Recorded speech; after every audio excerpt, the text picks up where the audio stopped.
আসসালামাইকুম, আমি ফারজানা করিম বলছি আলবুফেরার বাসা থেকে। তো আমি রেডি হয়ে নিয়েছি, এখন যাব সুইমিং পুলে। আর এই বাসায় যারা যারা থাকে তাদের জন্য এটা কমন সুইমিং পুল। তো এখানে যে ড্রেস কোড আছে সেটা আমি মানছি না যেহেতু আমি বাংলাদেশি মুসলিম, তো স্বাভাবিকভাবে আমি সুইমিং স্যুট পরি নাই।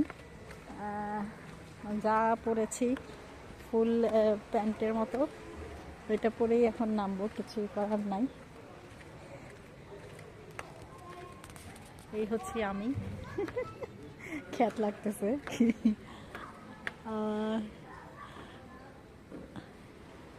এখন মানুষজন কম আছে বিধায় আমি নামছি, কিন্তু আমি সুইমিং জানি না, জাস্ট কিনারে কিনারে থাকবো, কারণ ভয় লাগে যদি ডুবে টুবে না যায়।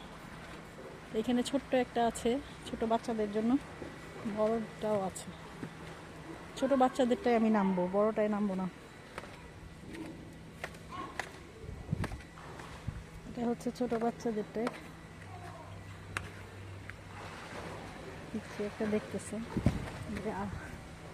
ম্যাডাম করে কি দেখি। ছোট বাচ্চাদের এটা এটা ছোট বাচ্চাদের। এখানে নামা যাবে না, এখানে আমি নামতে পারবো না, কারণ রেস্ট্রিকশন আছে। যে এখানে দড়ি দিয়ে রেখেছে। হ্যাঁ, এটা ছোট বাচ্চাদের, আমাকে ওই বড়দেরটাতেই নামতে হবে। হায় হায়, কপাল খারাপ। Is it for kids only? It's for kids only?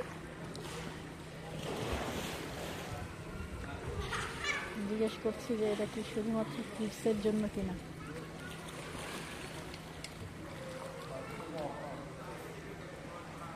আর আমি নামলে কি বলবে, কি একটা বিশ্রী অবস্থা এখানে। আমি পুরোটা আগে ভিডিও করে নেই। এখানে একটা সাঁতার কাটার আছে, সাঁতার কাটার ব্যাগ আছে। তো এখানে সাঁতার কাটার ব্যাগ ব্যবহার করে ও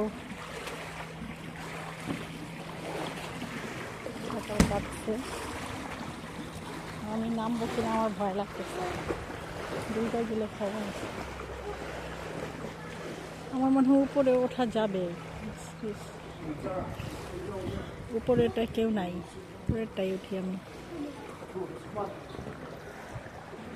তো এরা সব চলে যাচ্ছে গোসল গোসল করে। তোমাকে অপেক্ষিত দেখে আমি সাঁতার কাটতে পারি। আমি নামি ওখানে, এত ছোট জায়গা আমার এখন খুব। আচ্ছা, যাই হোক, মনে হচ্ছে না এটা শুধুমাত্র কিডসের জন্য, আমিও নামতে পারবো।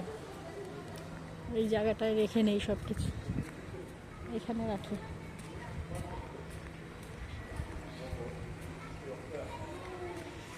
এখানে আমার ব্যাগ রাখলাম, কাপড় চোপড় রাখি, পরে বদলাতে পারবো। এখন রেখে আল্লাহর নাম পড়ে নেই যাই।